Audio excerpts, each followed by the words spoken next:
Estamos una vez más en nuestro programa De Vuelta con la Historia y continuamos en esta ocasión compartiendo con nuestro invitado Manuel Bedoya Holguín, quien trae para nosotros sus memorias, sus recuerdos y vivencias con el hermano mayor de Buenaventura, la persona que más ha influenciado a esta sociedad, por lo menos en el siglo XX, Monseñor Gerardo Valencia Cano. En nuestro programa anterior mostramos y compartimos en los recuerdos de Manuel Bedoya la forma como él, Manuel Bedoya, conoció a Monseñor Gerardo Valencia Cano y la forma como este maestro de la vida pues le influenció a él y a otras personas.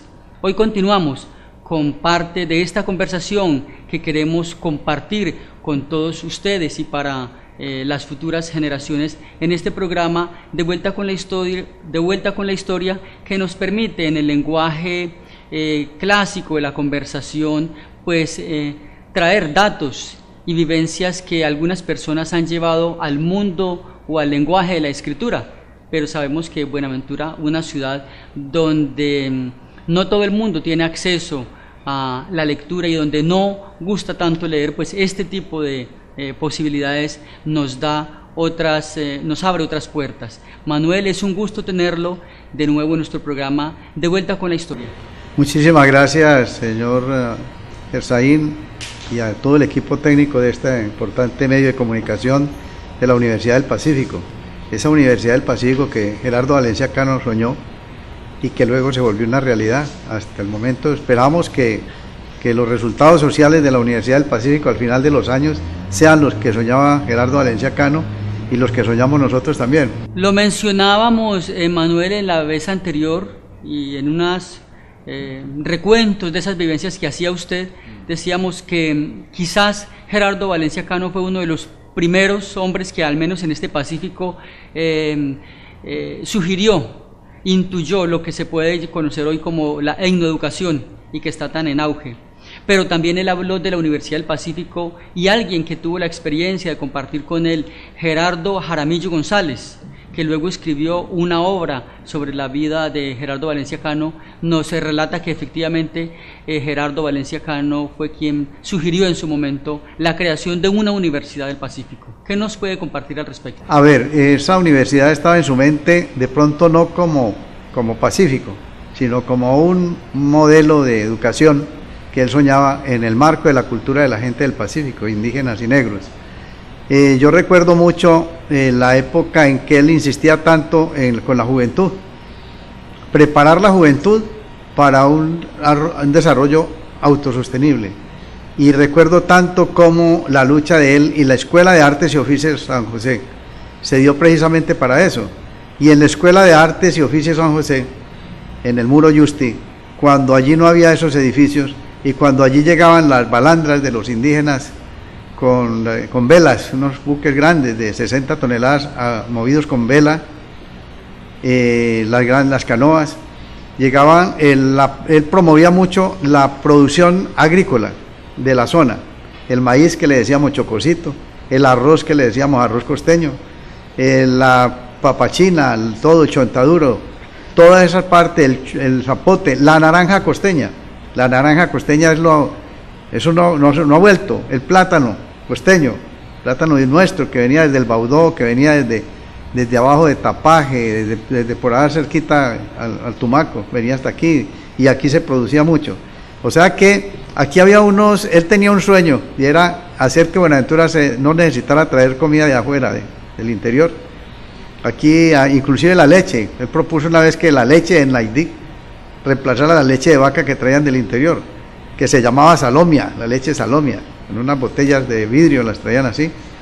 Y entonces venían, quienes hacían la comercialización del arroz y de todos estos productos.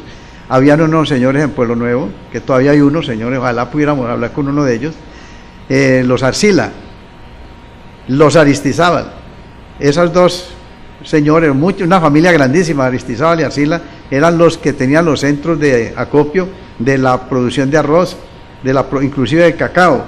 Se daba mucho esa parte, digamos, de mantener la autonomía económica y la seguridad alimentaria, le llamamos hoy, En ese tiempo Monseñor soñaba con que la gente, y era que la gente no tenía necesidad del pueblo absolutamente nada, excepto la sal, la panela y el chocolate. Y dijo que la panela hacían trapiches, por ejemplo aquí, y el aceite, y la manteca, porque en ese tiempo se usaba era la manteca, que venían unas latas.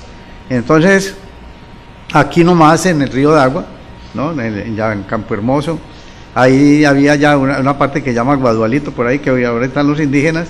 Eso se había hecho una cantidad de sembrado de caña para sacar la panela, pero el problema que teníamos era que la caña nuestra tiene mucha agua y había mucha caña para sacar una panela, ¿me entiendes? Con mucha agua, al hacer el proceso de cocimiento, entonces salía de una tonelada de panela, salía una arroba de una tonelada de caña, salía una arroba de panela. Entonces la gente se cansó de eso, pero la siguen usando para la cuestión de la producción del famoso biche, que es lo que nosotros ahorita en este momento. O sea que Gerardo Valencia Cano en la cuestión económica tenía una visión extraordinaria. A eso le agregó pues lo de la pesca. La pesca aquí, uno cogía la pesca aquí en estas orillas o afuera. Si quería un pescado más fino se iba aquí a Juan Chaco, o si quería un pescado de los que llamamos rencillos, así como el ñato, el gualajo, o aquí la parte de los barbinches o los jaibas o los cangrejos, se cogían aquí. Los tamboreros, que aquí los tamboreros eso no lo tenían en cuenta. Hoy día el tamborero es una de las carnes más sabrosas que puede haber en el mar, que produce el mar. O sea que Gerardo Valencia Cano, en la parte de cuestiones de alimentación, él tenía una política, creó una política de alimentación, pero a raíz de su muerte, pues eso se fue desapareciendo, y entonces ya nos llenaron de todas esas salchipapas del interior, y ahora ya no comemos ni pescado. Manuel, cuando usted llega a Buenaventura, ya han pasado un poco más de 10 años que Gerardo Valencia Cano está acá. Yo leo en el libro que escribe Gerardo Jaramillo González que una de las primeras cosas que hace Gerardo Valencia Cano es salir a reconocer el territorio, los ríos, y que se movía muy bien poco tiempo después. ¿Cómo es ese recorrido que hace o esas rutinas que hace Gerardo Valencia Cano en los diferentes ríos? Usted ya me mencionaba un poco en la vez anterior, pero ¿cómo son como los ritmos de vida de él? A ver, yo creo que los ritmos de vida de Gerardo Valencia Cano era como un milagro, porque es que el municipio de Buenaventura es grande, y él estaba tanto en el Naya como en el San Juan, como en Yurumangui, como en el río Anchicayá, o en el río Dagua, o en el Bajo Calima, y además atendía sus otras cosas como secretario de Educación, porque ellos había un contrato, no sé si era el 051, contrato de delegación de funciones al vicario de Buenaventura en el Ministerio de Educación. Nosotros cuando empezamos aquí éramos contratados por misiones, vicariato de misiones, así se llamaba, que eran los sacerdotes que se formaban en el seminario de misiones extranjeras de Yarumal, San Francisco Javier. Por eso ellos se denominaron javerianos, porque eran de allí, esa parte, formados allá. Entonces Gerardo Valencia Cano tenía todo el tiempo medido, pero medido. Él creo que muchas de las veces se acostaba a las 12 de la noche, porque él atendía el mínimo detalle. Si había una señora que ir a confesar y a ponerle la unción, la extrema unción que se llama en la Iglesia Católica, él estaba allá, y se acostaría a las 12:04 de la mañana, el hombre estaba levantado. A las 4 de la mañana atendía la radio. Yo en estos días me estaba acordando de que Radio Buenaventura fue muy fuerte en esos tiempos de Gerardo Valencia Cano, como educación, como medio de educación para la gente, porque a pesar de que la gente no escuchaba, porque el lenguaje no lo entendía muy bien, tratándose de hablar de política, y Monseñor hablaba mucho de la política educativa que se requería, de la necesidad de que se tuvieran siempre como hermanos, de la necesidad de que nos preparáramos para enfrentar el monstruo que venía, que era una educación que no estaba ajustada a nuestra región. Eso siempre siempre lo tenía en cuenta. En toda reunión él iba, que fuera invitado, a toda reunión. Cuando empezaron a llegar aquí los bancos a Buenaventura, para los bancos fue muy duro Gerardo Valencia Cano, porque él siempre en sus cócteles, cuando él le tocaba hablar, siempre hablaba que le daba mucha lástima que en el momento pues estaba dando un servicio a la comunidad, pero que era un medio para superexplotar a la gente que no estaba preparada para manejar la riqueza del dinero, la parte económica, pues lo que era la parte de moneda. La gente siempre era el cambio, la minga, el intercambio, la mano cambiada, y entonces venía este sistema y que a él lo preocupaba mucho eso, no estar preparada la gente para eso. Y recuerdo tanto que una vez me tocó ir a una reunión de esas cuando se inició el Banco de Occidente. Aquí existía el Banco de Colombia, de que se iniciaba en ese tiempo, está el Banco de la República que compraba el oro, aquí lo quitaron. Hubo una época que no digo los nombres de las personas que se llevaron esas instituciones, porque hoy son muy claves para que haya una paz en este país. Pero en ese tiempo esas personas se llevaron todas esas instituciones, estamos hablando del Banco de la República, estamos hablando de lo que hoy es la DIAN, que era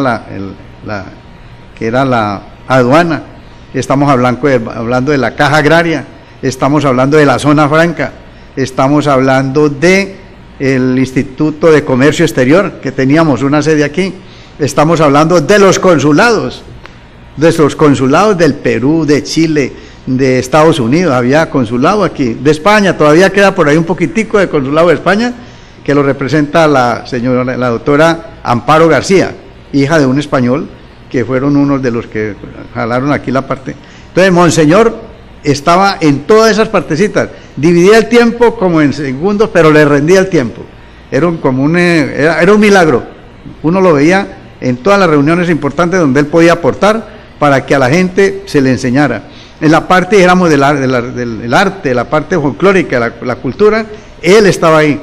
Inclusive él sabía tocar el violín y era poeta, él hacía poesías. Yo no sé dónde se las tendrán por ahí guardadas, pero él hacía canciones. Le gustaban mucho las canciones esas de la familia, las canciones de tranquilidad cuando se llegaba a la casa, más que todo de la familia en sí, del hogar. Era muy importante para él el hogar, porque el hogar era la semilla para que hubiera un pueblo tranquilo y un pueblo ordenado. Fue muy difícil.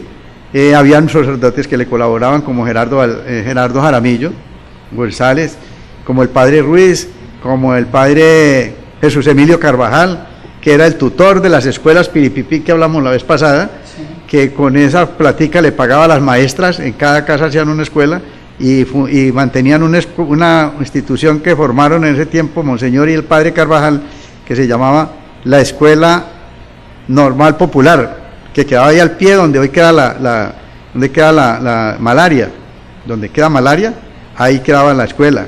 Y allí donde hoy es la cárcel es el gran centro de producción de las artesanías del Pacífico. Allí se reunían las monjas, todavía están por ahí, creo que aquí en la Independencia hay una monjita que le tocó enseñar donde hoy queda la cárcel. Eso era una casa grandísima. Fue muy poquito lo que le tuvieron que reformar a la cárcel, lo que era la casa de artes, de artesanías del Pacífico. O sea que Monseñor recogía a todo el mundo, venía la gente del Tumaco, los obispos de Tumaco, de Guapi, del Chocó, hacían reuniones acá y se hablaba de cómo llevar a Tumaco y al Chocó, a Quibdó por Vallasolano, la parte de la enseñanza de las artesanías, para que la gente tuviera en el marco de su cultura una autonomía económica. Fue muy bonito, estaba eso, en ese momento. Entonces estamos hablando del año 68, llega la idea de los políticos de meter al SENA. Nosotros estamos haciendo la Escuela de Artes y Oficios ahí donde hoy queda el SENA. Nosotros hicimos más de la mitad de ese edificio con los muchachos en esa época. Entonces, pues él no quería entregar ese sitio ahí porque ya estaba la Escuela de Artes y Oficios, o llamábamos ya Escuela Industrial, estamos hablando del año 68. Ya había la segunda promoción, ya se empezaba de lo que era el Instituto Industrial San José, de Artes y Oficios Industrial San José. Estudiaban hasta cuarto los muchachos. Entonces, toda esa cuestión, no sé en qué momento Monseñor atendía todo esto. Él se opuso a hacer el SENA allí. Los políticos, que en este país manipulan todo, dijeron que el obispo de Buenaventura estaba en contra del desarrollo de Buenaventura porque no dejaba poner el SENA ahí en ese sitio. Entonces nos reunió un día, nosotros éramos poquitos, éramos unos 15 maestros, nos reunió allá en la Escuela de Artes y Oficios y nos dijo: vamos a hacer el colegio industrial en otro lugar, porque no vamos a dejar que nos digan que estamos en contra del desarrollo. Viene el SENA y necesitan ese sitio, como es el mar ahí al pie y todo. Entonces nos vinimos hasta aquí a la transformación. De hoy es la transformación. En ese tiempo no se llamaba transformación. Estaban apenas haciendo las casitas de cartón, que las estaba haciendo Colpuertos para la gente de acá. Y es una historia bonita esa, porque ahí Gerardo Valencia Cano tuvo mucho que ver en que no nos desalojaran de ahí, porque nosotros invadimos esas casas, porque la gente de puertos, los portuarios, no quisieron esas casas. ¿Por qué no querían esas casas? Porque era un modelo de casa suiza, ¿no? de dos aguas y de cartón, pero un cartón especial. Todavía está el cartón, hay unas casas ahí de cartón. Valdría la pena conocer. Sería muy importante que usted como periodista tomara, en este momento no nos queda sin una casa de cartón ahí, ¿no? Con el mismo modelo, y le han cambiado un poquito paredes de madera, pero las mismas vigas y todo. Hace 60 años esas casas están allí. O sea que eso eran unas casas extraordinarias donde nuestros hijos se levantaron. Entonces, Gerardo Valencia Cano tenía todo controlado, todo el mundo le consultaba, no sé con qué hacía el hombre, tenía algunos asesores, estaba el padre Mejía. El padre Mejía se encargaba de lo del campo, Miguel Ángel Mejía. Con Miguel Ángel Mejía él le dio la idea de que construyera una escuela aquí en el pueblo para que trajera a los campesinos para que se dieran cuenta cómo es el pueblo. Entonces, aquí se capacitaban para mejorar las condiciones técnicas agrícolas en el río. Entonces, aquí se llama Instituto Matías Mulumba, lo que llamamos nosotros Matías Mulumba. Todavía está la aldea Matías Mulumba. La gente vino, pues estuvieron allí, no aprendieron mucho porque mucha gente no sabía leer y escribir, pero sabía sembrar su papachina, su maíz, su coco y pescar. Allí el padre Mejía luchó mucho con eso. Entonces, cuando llega la modernización y entra la tecnología aquí, va desapareciendo toda esa parte cultural de la gente. La gente venía aquí con la canoa, la traía con su velita y su canalete. Desde allá, desde Punta Soldado, desde Yurumangui se venían con su pescado y su comida, a canalete y vela. Cuando ya llega más o menos en el año 70, cuando van llegando los motores fuera de borda, los primeros motores fuera de borda, entonces la gente ya tiró a un lado canalete y todo eso. Yo me imagino que en el momento en que llegan los primeros motores fuera de borda, eso es el internet del mar. Es el internet del mar, hermano. Usted va a creer, vea, yo me eché un poco de enemigos. Cuando Monseñor Gerardo Valencia Cano nos íbamos con él a la alfabetización, yo cuadré la gente y la organicé, no sabían leer y escribir. Monseñor nos enseñó cómo era que tenían que firmar, y entonces veníamos a prestar a la Caja Agraria plata. Entonces, habían unos grupos en el caserío, un señor que era el del caserío, el jefe del caserío, el patriarca le decíamos nosotros. Entonces el patriarca tenía 2 o 3 canoas, pero alrededor de esas 2 o 3 canoas tenía 4 o 5 pescadores que vivían y mantenían su familia de esa canoa. Cuando a mí se me ocurre la idea de, hombre, es que usted también puede pescar independientemente. Entonces vamos a Caja Agraria, nos prestan plata, y ese hermano patriarca de caserío se vuelve enemigo mío, porque esos pescadores ya tuvieron canoa y motor. Eso fue una locura, ¿entendés? Una locura. Vea, eso, uno recuerda eso con mucho cariño, pero le cuento que fue una locura ese cambio brusco que hubo del año 70 al 80, porque fueron desapareciendo las balandras. Ya los cholos ya no venían en su buque con sus cosas, sino que ya fue canoa, desaparecieron los buques, porque era mucho más lento, no se gastaba combustible, no había contaminación, porque no. Hoy día estamos padeciendo la esclavitud del combustible. En ese tiempo la gente se sostenía y tenía plata y tenía comida, y sus hijos que podían estudiar, estudiaban muy bien, bien alimentados. Hoy día es bien grave esa situación. Entonces, Gerardo Valencia Cano, en su tiempo, dejó un legado tan importante que los resultados sociales que hay de infraestructura solamente es lo que queda de él todavía. Y estamos hablando del seminario, estamos hablando del IFA, estamos hablando de San Vicente, estamos hablando de los Jesús adolescentes, estamos hablando del internado del indígenas en el San Juan, estamos hablando de la Escuela de Artes y Oficios, estamos hablando de la Normal Nacional de Señoritas, que es muy cuestión importantísima. Es decir, en educación Gerardo Valencia Cano fue único, porque a pesar tenía la autonomía como secretario, ¿no? Él manejaba la parte de los recursos económicos, ¿no? Eso no es como ahora. En ese tiempo la educación para la cuestión de manejar los recursos económicos era sumamente estricto, y tenía sus contadores, y tenía, o si necesitaba 2 contadores, ponía 2 contadores, pero que le respondieran. Y eso cada mes hacía evaluación, se reunía un día con la gente y a ver cómo va este dinero y en dónde metieron esta plata, a ver si la señora fulana de tal de allá, a quien le dijimos que le íbamos a ayudar con su hijo para mandarlo al seminario, sí, le mandaron la platica al muchacho a Yarumal o a donde fuera. Él era un, no sé, como un omnipresente, porque el tipo tenía, le quedaba tiempo para eso, y le quedaba tiempo para asistir, cuidado, le quedaba tiempo hasta para asistir a unos coros que teníamos nosotros, con un señor que es del Banco de la República en ese tiempo, el don Gilberto Henao, teníamos unos coros, éramos 40 personas en ese coro, y él hacía parte del coro. Ahí venía a ensayar. Los días que había ensayo, ahí estaba Monseñor una hora, ensayando. Extraordinario. Creo que tengo fotos de Monseñor con esa parte. Entonces, nosotros, realmente Buenaventura, no sé, los pueblos olvidan, pero Buenaventura, Gerardo no lo olvidarán nunca, porque donde aparezca, aunque sea los ladrillos hablan de él. Ahí hay una torre aquí. Un día esto, tómele una foto de esa torre, como una especie de obelisco. Enseguida del IFA hay una especie de obelisco que ya Tesegüen no va a tumbar, que ya invadió todo eso ahí. Un muro de cemento altísimo, que era la antena de Radio Buenaventura, quedaba ahí, al frente de Industrias El Mangle.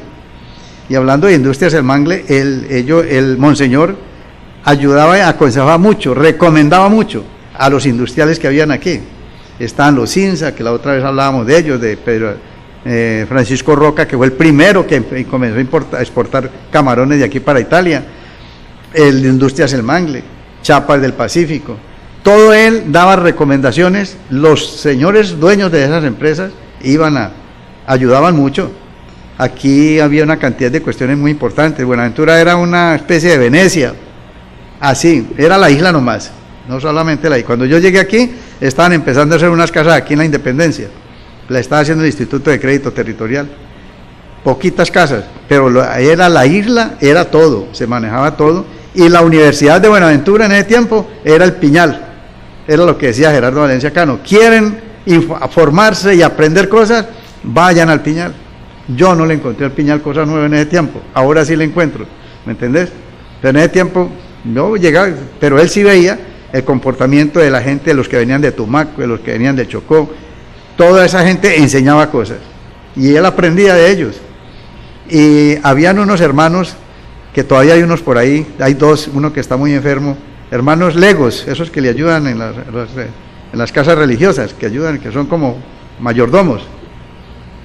Un hermano Isaías, que era el motorista, que nos llevaba en la lancha siempre, que creo que está en Cali. Está el hermano, yo le digo todavía hermano Hernán Cadavid, que tiene una reparación de televisores, bajando en Naranjito, hay una casa grandota vieja, y ese hombre tiene un mar de televisores viejos ahí que van y arreglan, y la gente los deja ahí, no van, pero ahí está. Está el hermano Ernesto Arboleda, que vive por allá arriba, en el Cabal Pombo, muy enfermo está muy enfermo, está postrado en la cama, y esa gente, con el padre Mejía, eran los operadores de todos estos proyectos de Monseñor. Si había que irse en la canoa, vea, ahí hay un indígena en el San Juan que hay que ir a traerlo al hospital, y la canoa se iba para allá. No era tan rápida la canoa en ese tiempo, era un motor 40, para ahora los motores de ahora, que es de 200, que va uno en media hora, uno le echaba 6 horas desde hasta aquí. O sea que Gerardo Valencia Cano era, pues, es decir, ahí en la historia de los santos hay un tipo que le dicen San Antonio de Padua, que San Antonio de Padua se dice que cuando él estaba diciendo misa aquí en Madrid, estaba en Roma, en otra misa allá, al mismo instante, lo veían allá diciendo misa con el Papa. Ese era Monseñor, ¿entendés? Uno lo veía aquí en una reunión, aquí en la Escuela Industrial de Artes y Oficios, en una reunión, cuando por ahí a la hora se daba cuenta de que estaba aquí en el IFA, o que se había ido para Cali y estaba llegando a Cali, porque de aquí a Cali había una distancia de 5 o 6 horas en un carro, o había a veces llegaban las avionetas esas de hidroaviones que habían en ese tiempo aquí, no me acuerdo cómo se llamaban, y se montaba en una avioneta a una reunión en Bogotá o en Cali. Para esa época era más frecuentes la presencia de esas avionetas. Sí, esos hidroaviones. Esos hidroaviones venían mucho acá, sí señor.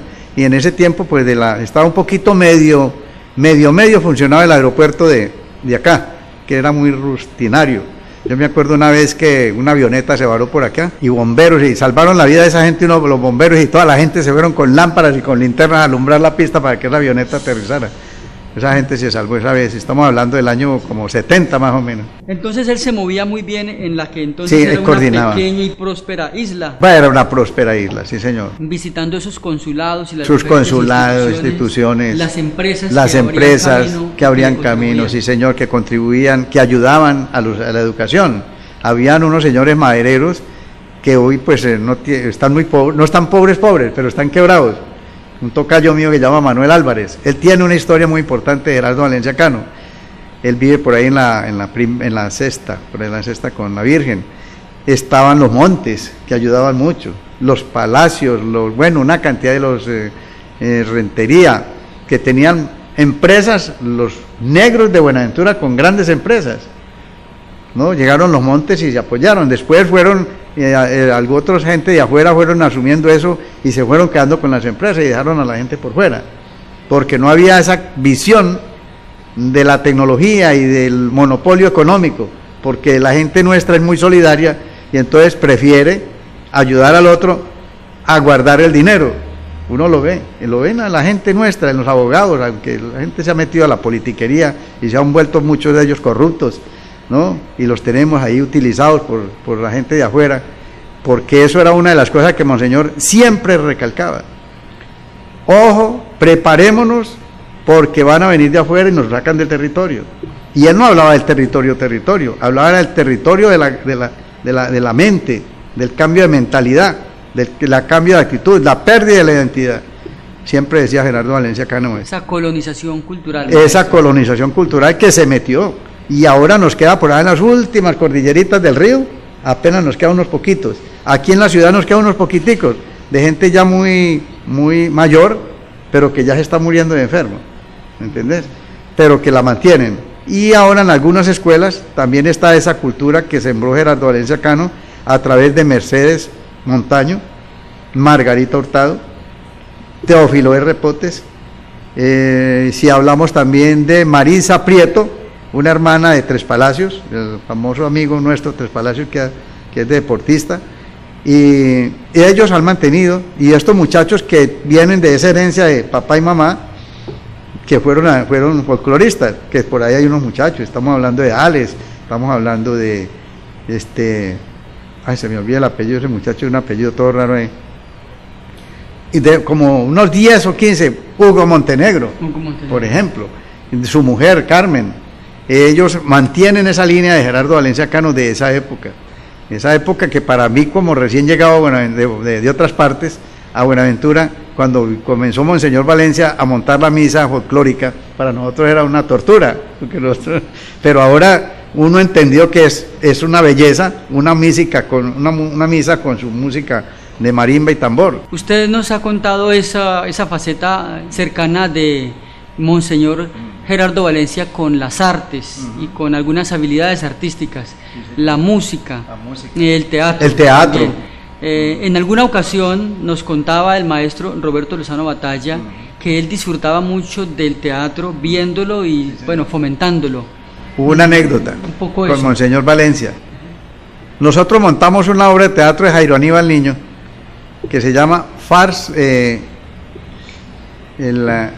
Baile de los Obispos.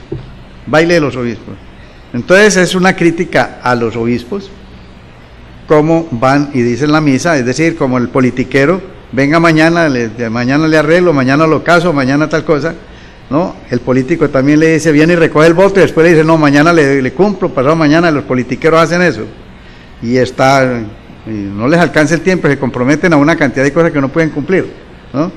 Entonces ese baile, bodas de lata o baile de los arzobispos, así se llama, bodas de lata o baile de los arzobispos. Montamos esa obra en el Teatro Caldas, porque el Teatro Caldas tenía un escenario muy bonito, y uno podía poner sus luces y todo. Ahí cabían unas 300 personas, Se llenó ese teatro. No queríamos invitar a Monseñor porque la crítica es muy dura. Unos obispos con mujeres bailando allá, es decir, terminaba la misa y se metían allá a bailar y bailaban un poco de viejas ahí, bueno. Y Monseñor, vea, nos pega Monseñor si ve esa obra. Sin embargo, un día le dije, oiga, Monseñor, pues vio los carteles, ¿no? Nosotros pegamos unos carteles en la pared. No, bodas de lata, baile, ole, yo quiero ir a esa obra, yo no he visto a ese hombre. Y entonces le dije, Monseñor, eso es de Jairo Aníbal Niño, un escritor de teatro aquí bogotano. No me vas a dejar olvidar, yo quiero ir a verla. Y yo con ese miedo, y yo, este obispo nos va a bautizar cuando vea esa obra. Y se ve una obra como de hora y cuarto más o menos. Y empezamos con ahí, como estos muchachos son unos artistas pues extraordinarios, eso para hacer el papel de obispos y de monaguillos y de sacristán y de secretario, bueno, extraordinario. Y comenzaron el baile pues de los tangos y todo, y los obispos bailando y tomándose su trago, ya no era vino sino el trago. Bueno, se terminó la obra, y nosotros siempre que terminamos la obra, hacíamos un foro, ¿no? Y entonces el tipo se quedó. La gente salió, se quedó como 20 o 30 personas, todo el mundo de vuelo, los que más o menos entienden se quedan para el foro. Y el tipo se quedó. Y entonces yo pensé que iba a discutir y que iba a decir. Entonces dice, vea, pido la palabra. Esa obra de teatro es muy fina. Hay que revisarle algunas cosas.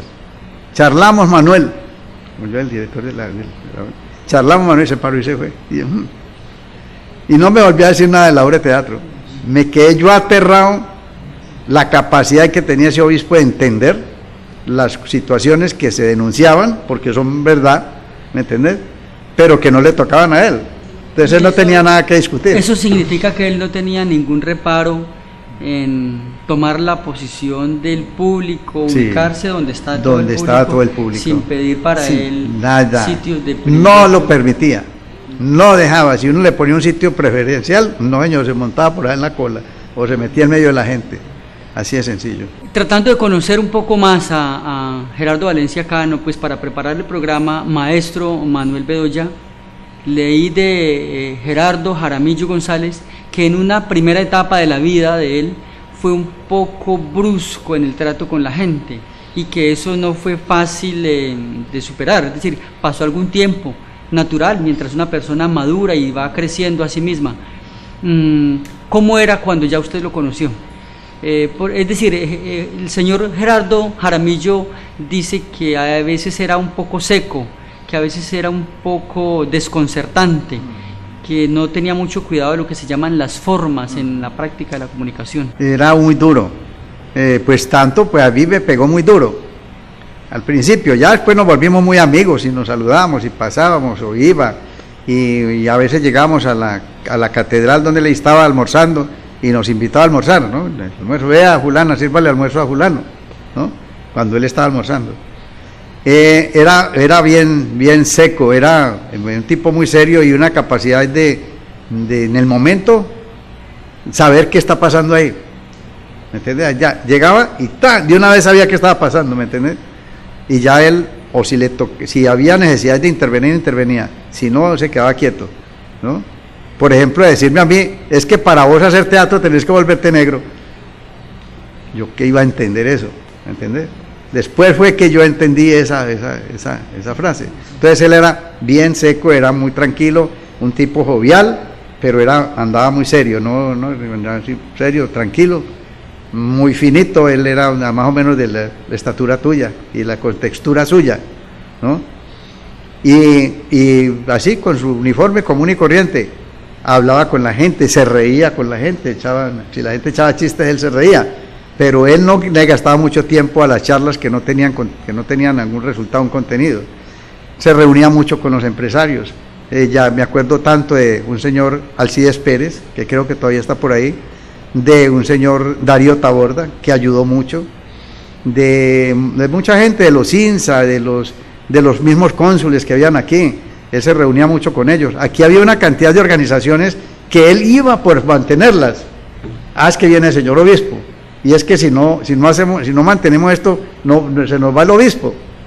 Entonces estaba el club de tiburones, que le decíamos el club de lagartos, estaba el club Buenaventura, que todavía está por ahí, está el club de los Leones, que todavía está por ahí, había un club de espadachín, de esa cosa de, ¿cómo se llama?, de la espada, esgrima, había un club de esgrima, y él iba a mirar a los ensayos de esgrima, pues 5 minuticos estaba, pero iba, lo invitaban y él iba, él no, era toda invitación que le hacían, él respetaba mucho eso, y entonces ayudó con las monjas seglares, unas monjas que crearon ellos, cuando empieza la cuestión que se llamó Golconda, el grupo de Golconda de los obispos rebeldes de Latinoamérica, que se reunían en un pueblito por ahí de Cundinamarca, que por eso se llama Golconda, porque el pueblito se llama así, ¿me entiendes? Entonces, esas monjas seglares tuvieron mucho tiempo y fueron las que mantuvieron la Casa de la Cultura o Casa de Juventud Estela Maris, donde todavía hay gente por ahí que hicieron que esa parte está Óscar Gutiérrez fue de la Casa de la Cultura, Humberto Hurtado, Rosero y Humberto, su lucha por la gente no es gratuita que le salió así, no es que le aprendieron a Monseñor, ¿me entendés? Ellos, toda esa gente fueron estaban muy jóvenes, estaban muchachos de 10, 15 años, ¿me entendés? Entonces la Casa de la Cultura, Casa de la Juventud, la JOC, le decíamos la JOC, Juventud Obrera Católica, que terminó siendo Juventud Obrera Católica, él después fue dejando a un lado, porque resulta que Juventud Obrera Católica la crearon unos señores venezolanos allá con un obispo venezolano, ¿cómo se llamaba?, que se metieron ahí, era como una especie de CIA, y cuando él se dio cuenta que era que la juventud lo estaban llevando hacia eso, entonces el tipo cortó la Juventud Obrera Católica, el obispo, él tenía una capacidad de mirar cuál era el mensaje que se traía. Yo dije la otra vez el caso de la Alianza para el Progreso, que era no más que una barrera que le estaban poniendo a la Revolución Cubana, los gringos, aquí vino gente muy fuerte de inteligencia, ¿no?, de los gringos. A los años que yo recuerdo, después de que murió Monseñor Gerardo Valencia Cano, como en el año 74, llegó un señor que estuvo aquí trabajando, haciendo canoas en la Escuela de Artes y Oficios, llegó como congresista de los Estados Unidos, y borracho me dijo ahí, porque se emborrachó bebiendo cerveza, yo no me emborracho mucho porque no bebo demasiado, pero él sí se emborrachó y me dijo, yo vine aquí en el año 64, y estuve como 4 años haciendo canoas en su escuela, por allí, pues medio hablar el español, ¿entendés? Entonces el obispo tenía toda ese bagaje de entender qué era el mensaje que se traía, y él lo denunciaba, por eso le decían el obispo rojo y el obispo rebelde. El Monseñor muere en el año 1972. 72, sí señor. 21 de enero. 21 de enero. ¿Cuánto tiempo antes de ese acontecimiento comenzó a perfilarse en la ciudad esa imagen de duda en torno a Monseñor, duda de parte de ciertas esferas del poder, y a percibir ciertos celos frente a acciones que para la época eran el fantasma socialista, maestro? A ver, Monseñor pues traía su idea como religioso, porque era un creyente extraordinario, tipo Dios y la Virgen eran definitivamente para él, y tanto pues que en sus oraciones, en la misa, en la parte de la radio, él siempre decía, él agradecía la noche que ya pasó, ¿no?, el día que ya pasó y la noche que llega, y en la madrugada con Dios a la madrugada, decía lo mismo, ¿no?, la noche que ya pasó y el día que llega, ¿no?, el día que ya pasó y la noche que llega, la noche que ya pasó y el día que llega, era el término que él usaba siempre. Entonces Monseñor, yo antes del año 64 no, pues su comportamiento pues podría ser un poquito pasivo, pero a él lo entrenaron en el Concilio Vaticano II, porque es que la Rerum Novarum, la carta esa de Juan 23, es una revolución en la Iglesia Católica, que era lo que él esperaba. Pero resulta que los obispos latinoamericanos, solamente 3 cogieron esa idea, que fue Balaguer, que fue Romero y que fue él. Los otros obispos sacaron la mano. Pero le cuento que Monseñor comenzó a cambiar de actitud a partir del Concilio Vaticano II. Y usted se lee la Rerum Novarum y es ahora, en este momento, un polo democrático, por dar un ejemplo. es Herrero Novaro, por dar un ejemplo de izquierda, ¿sí? Dentro de la parte social, de la parte cristiana, dentro de la parte de la iglesia. La iglesia no aceptó eso, y todavía que ahorita este Papa, Francisco, está tocando algo, pero es que Francisco es formado, el Papa que hay ahora es formado en el marco de los jesuitas, por eso les está dando muy duro a algunos obispos tradicionales y arzobispos tradicionales, porque es que la iglesia tiene que hacer un cambio y si no, va desapareciendo, y eso es lo que el Papa en este momento. Entonces el obispo Gerardo Valencia, con su actitud, empieza en 1964, comienza un cambio. Que es el año en que llega usted a Buenaventura. Que es el año en que llego yo a Buenaventura. Y en el año 68 ya el tipo para el mundo entero era el obispo rojo, un obispo comunista, único en el mundo, comunista, ¿me entendés? Ahora, naturalmente ese es un aura que le crean para volverlo peligroso ante los ojos del común de la gente, es decir, para espantarle pueblo, es lo que yo entiendo. Para espantarle pueblo y poderse meter al territorio, porque se metieron, era la cuestión que había los políticos, había estos políticos conservadores que cariñosamente les decimos godos, ¿no? Ellos fueron los autores, los Lloreda, estos otros, los Holguines, toda esa gente de Cali para allá, toda esa gente comenzó a chuzar. El periódico de Occidente, que era los Lloreda, era el que más le tiraba. Yo creo que tengo por ahí recortes de esa época, le tiraba a Monseñor Gerardo Valencia Cano, el obispo rojo de Buenaventura. Durante buena época él tuvo acceso a las emisoras de radio. ¿Hubo algún momento en que las emisoras, ante esa circunstancia, le cerraran las puertas? A ver, algo acerca del tema? No, había la señora dueña de esa emisora, era muy amiga de él, Carmen Estupiñán, como que era Carmen, muy amiga y nunca le negó la emisora. De pronto tuvieron alguna diferencia, pero no me recuerdo bien, en la época que entró Radio El Sol, que hoy se llama RCN, ¿no? Radio El Sol, que quedaba ahí en la sexta. De pronto tenga alguna referencia el profesor Roberto Lozano sobre esa parte, pero que le hayan cerrado, no.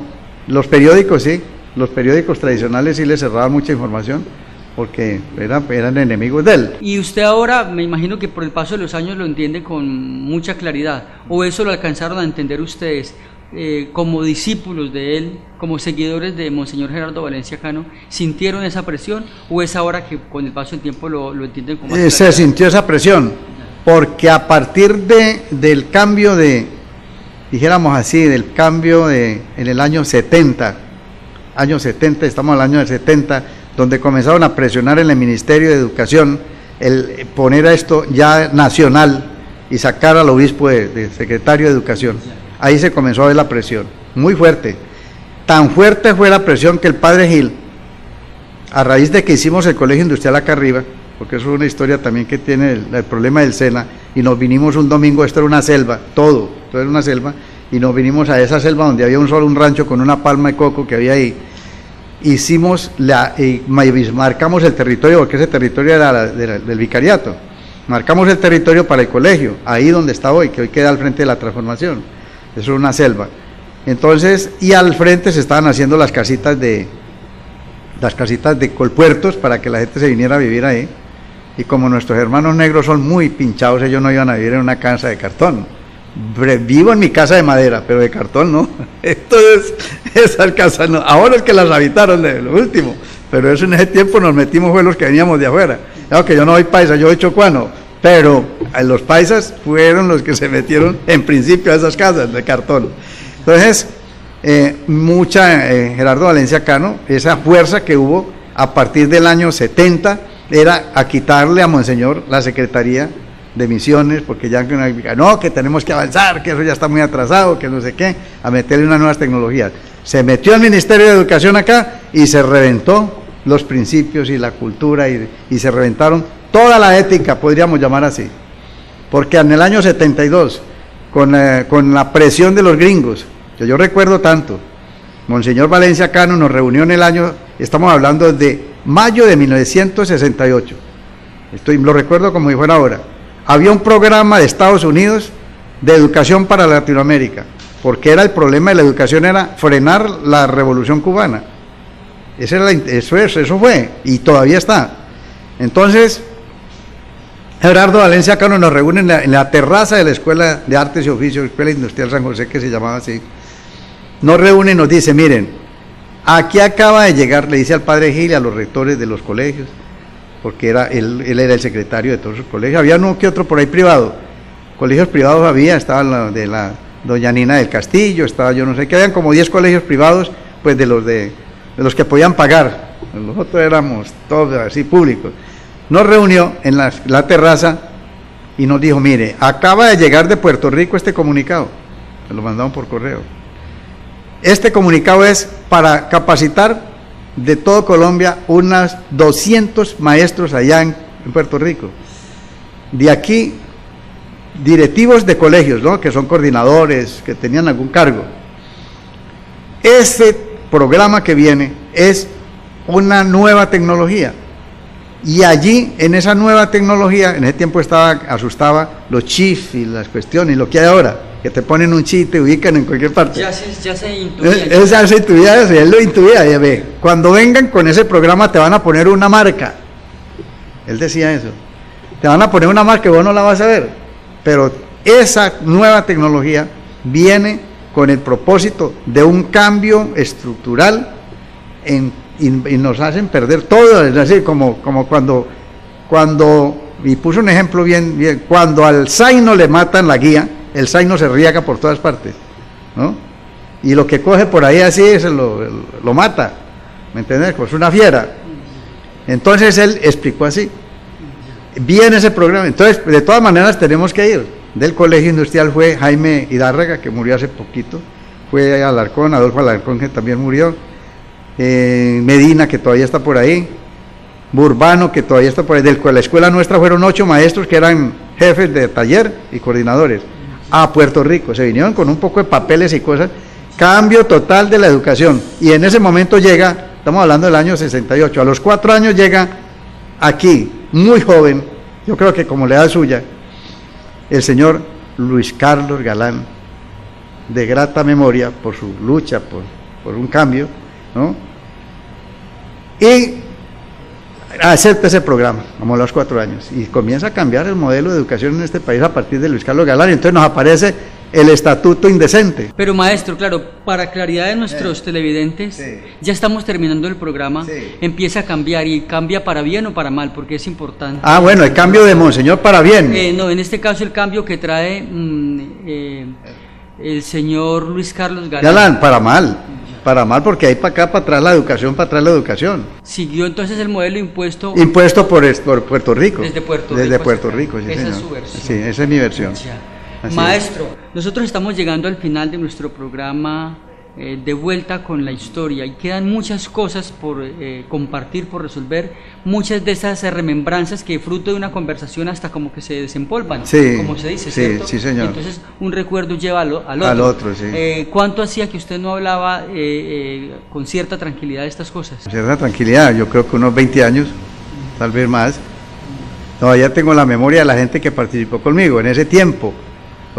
Es decir, antes de estas cosas, antes de que llegara Heriberto Correa Yepes aquí a Buenaventura, que vino a borrar la imagen de Monseñor Gerardo Valencia Cano, eso es cierto, y a mí no me pueden decir que no es cierto, porque la memoria de Gerardo Valencia Cano, con mucha lucha, la tenemos guardada ahí en una casa que se llama la Casa de la Memoria en el Firme, que estamos haciendo con Luz y con otros, y que Monseñor Epalza Quintero nos está apoyando, de mantener la memoria de Gerardo Valencia Cano, y que esa memoria de Gerardo Valencia Cano va a ser parte de un proyecto que hay grande, aquí entre gente que lo conoció, y gente de Buenaventura que ya tienen la edad que yo tengo, pero quieren el Centro de Documentación Histórico de Buenaventura. De eso vamos a hablar en nuestro próximo programa, maestro Manuel Bedoya Holguín, de esos recuerdos de esa gente, de esos discípulos que aún permanecen, que intentan compartir esas luces que les sembró Monseñor Gerardo Valencia Cano, esas luces que, bueno, que él les iluminó, o esas semillas que sembró. Pareciera un poco extraño sembrar una luz, pero maestro, también de lo que pasó inmediatamente después de la muerte de Monseñor, cómo reaccionan ustedes, cómo encajan el golpe, lo que sigue, esos años de oscuridad que prácticamente ha sugerido usted, y que valdría la pena analizar, y lo que está pasando ahora, esa Casa de la Memoria Gerardo Valencia Cano, las nuevas posibilidades, y lo que la doctrina, la enseñanza de Gerardo Valencia Cano nos dice para la época de hoy. ¿Cómo le parece esa agenda para el próximo programa? Me parece extraordinario. Hay que documentarse, hay unas personas que entienden y hacen un discernimiento de esto muy importante. Hay que hablar con ellos, esos abuelos que están por ahí, que hablaron, que fueron llaverías de él y que andaban, caminaban, o iban a la fiesta, o iban a las procesiones, que las procesiones con San Buenaventura eran un modelo. Hoy día se volvió ni siquiera es una fiesta, pues. Eso es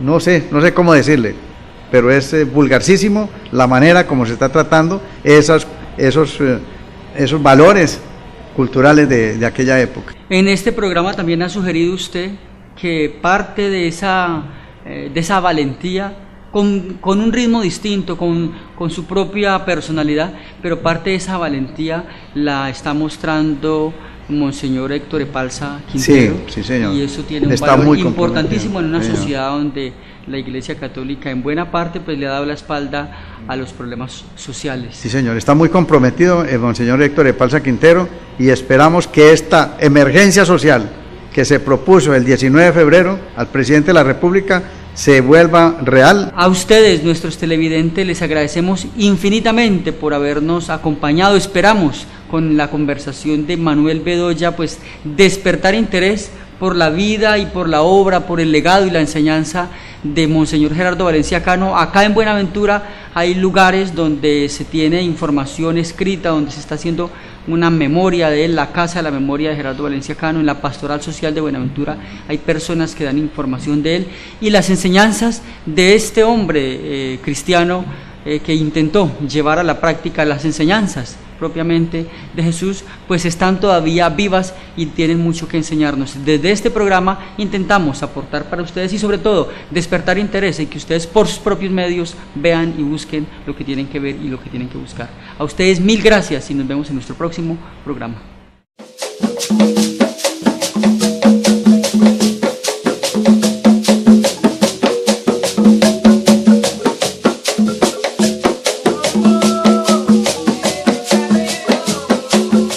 San José, en el Muro Justi, cuando allí no había esos edificios y cuando allí llegaban las balandras de los indígenas con velas, unos buques grandes de 60 toneladas movidos con vela, las canoas, llegaban, él promovía mucho la producción agrícola de la zona, el maíz que le decíamos chocosito, el arroz que le decíamos arroz costeño, la papachina, todo el chontaduro, toda esa parte, el zapote, la naranja costeña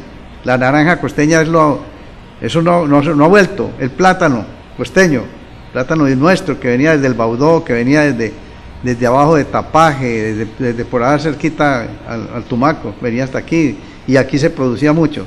O sea que aquí había él tenía un sueño, y era hacer que Buenaventura no necesitara traer comida de afuera, del interior. Aquí, inclusive la leche, él propuso una vez que la leche en Laidí reemplazara la leche de vaca que traían del interior, que se llamaba salomia, la leche salomia, en unas botellas de vidrio las traían así, y entonces venían, quienes hacían la comercialización del arroz y de todos estos productos. Habían unos señores en Pueblo Nuevo, que todavía hay unos señores, ojalá pudiéramos hablar con uno de ellos, los Arcila, los Aristizábal, esas dos señores, una familia grandísima, Aristizábal y Arcila, eran los que tenían los centros de acopio de la producción de arroz, inclusive de cacao. Se daba mucho esa parte, digamos, de mantener la autonomía económica y la seguridad alimentaria, le llamamos hoy. En ese tiempo Monseñor soñaba con que la gente no tenía necesidad del pueblo absolutamente nada, excepto la sal, la panela y el chocolate. Dijo que la panela hacían trapiches, por ejemplo, aquí. Y el aceite y la manteca, porque en ese tiempo se usaba la manteca que venía. Que Buenaventura, una ciudad donde no todo el mundo tiene acceso a la lectura y donde no gusta tanto leer, pues este tipo de posibilidades nos abre otras puertas. Manuel, es un gusto tenerlo de nuevo en nuestro programa De Vuelta con la Historia. Muchísimas gracias, señor Erzaín, y a todo el equipo técnico de este importante medio de comunicación de la Universidad del Pacífico. esa Universidad del Pacífico que Gerardo Valencia Cano soñó y que luego se volvió una realidad. Hasta el momento esperamos que los resultados sociales de la Universidad del Pacífico al final de los años sean los que soñaba Gerardo Valencia Cano y los que soñamos nosotros también. Lo mencionábamos, Manuel, en la vez anterior y en unos recuentos de esas vivencias que hacía usted, decíamos que quizás Gerardo Valencia Cano fue uno de los primeros hombres que al menos en este Pacífico sugirió, intuyó lo que se puede conocer hoy como la etnoeducación y que está tan en auge. Pero también él habló de la Universidad del Pacífico y alguien que tuvo la experiencia de compartir con él, Gerardo Jaramillo González, que luego escribió una obra sobre la vida de Gerardo Valencia Cano. Nos relata que efectivamente Gerardo Valencia Cano fue quien sugirió en su momento la creación de una Universidad del Pacífico. ¿Qué nos puede compartir al respecto? A ver, esa universidad estaba en su mente de pronto no como Pacífico, sino como un modelo de educación que él soñaba en el marco de la cultura de la gente del Pacífico, indígenas y negros. Yo recuerdo mucho la época en que él insistía tanto con la juventud, preparar la juventud para un desarrollo autosostenible. Y recuerdo tanto cómo la lucha de él y la Escuela de Artes y Oficios San José se dio precisamente para eso. Y en la Escuela de Artes y Oficios, conocer el territorio, los ríos, y que se movía muy bien poco tiempo después. ¿Cómo es ese recorrido que hace o esas rutinas que hace Gerardo Valencia Cano en los diferentes ríos? Usted ya me mencionaba un poco en la vez anterior, pero ¿cómo son como los ritmos de vida de él? A ver, yo creo que los ritmos de vida de Gerardo Valencia Cano era como un milagro, porque es que el municipio de Buenaventura es grande, y él estaba tanto en el Naya como en el San Juan, como en Yurumangui, como en el río Anchicayá, o en el río Dagua, o en el Bajo Calima, y además atendía sus otras cosas como secretario de Educación, porque ellos había un contrato, no sé si era el 051, contrato de delegación de funciones al vicario de Buenaventura en el Ministerio de Educación. Nosotros cuando empezamos aquí éramos contratados por misiones, vicariato de misiones, así se llamaba, que eran los sacerdotes que se formaban en el seminario de misiones extranjeras de Yarumal, San Francisco Javier. Por eso ellos se denominaron javerianos, porque eran de allí, esa parte, formados allá. Entonces Gerardo Valencia Cano tenía todo el tiempo medido, pero medido. Él creo que muchas de las veces se acostaba a las 12 de la noche, porque él atendía el mínimo detalle. Si había una señora que ir a confesar y a ponerle la unción, la extrema unción que se llama en la Iglesia Católica, él estaba allá, y se acostaría a las 12 y 4 de la mañana el hombre estaba levantado. A las 4 de la mañana atendía la radio. Yo en estos días me estaba acordando de que Radio Buenaventura fue muy fuerte en esos tiempos de Gerardo Valencia Cano, como educación, como medio de educación para la gente, porque eran unas latas. Entonces, aquí nomás en el río Dagua, ¿no? Ya en Campo Hermoso, ahí había ya una parte que se llama Guadualito, por ahí, que ahora están los indígenas. Eso se había hecho una cantidad de sembrado de caña para sacar la panela, pero el problema que teníamos era que la caña nuestra tiene mucha agua y había mucha caña para sacar una panela, ¿me entiendes? Con mucha agua. Al hacer el proceso de cocimiento, entonces salía de una tonelada de panela, salía una arroba de una tonelada de caña, salía una arroba de panela. Entonces la gente se cansó de eso, pero la siguen usando para la cuestión de la producción del famoso biche, que es lo que nosotros ahorita en este momento. O sea que Gerardo Valencia Cano en la cuestión económica tenía una visión extraordinaria. A eso le agregó pues lo de la pesca. La pesca aquí, uno cogía la pesca aquí en estas orillas o afuera. Si quería un pescado más fino se iba aquí a Juanchaco, o si quería un pescado de los que llamamos rencillos, así como el ñato, el gualajo, o aquí la parte de los barbinches o los jaibas o los cangrejos, se cogían aquí. Los tamboreros, que aquí los tamboreros eso no lo tenían en cuenta. Hoy día el tamborero es una de las carnes más sabrosas que puede haber en el mar, que produce el mar. O sea que Gerardo Valencia Cano En la parte de cuestiones de alimentación, él tenía una política, creó una política de alimentación, pero a raíz de su muerte, pues eso se fue desapareciendo, y entonces ya nos llenaron de todas esas salchipapas del interior, y ahora ya no comemos ni pescado. Manuel, cuando usted llega a Buenaventura ya han pasado poco más de 10 años que Gerardo Valencia Cano está acá. Yo leo en el libro que escribe Gerardo Jaramillo González que una de las primeras cosas que hace Gerardo Valencia Cano es salir a reconocer.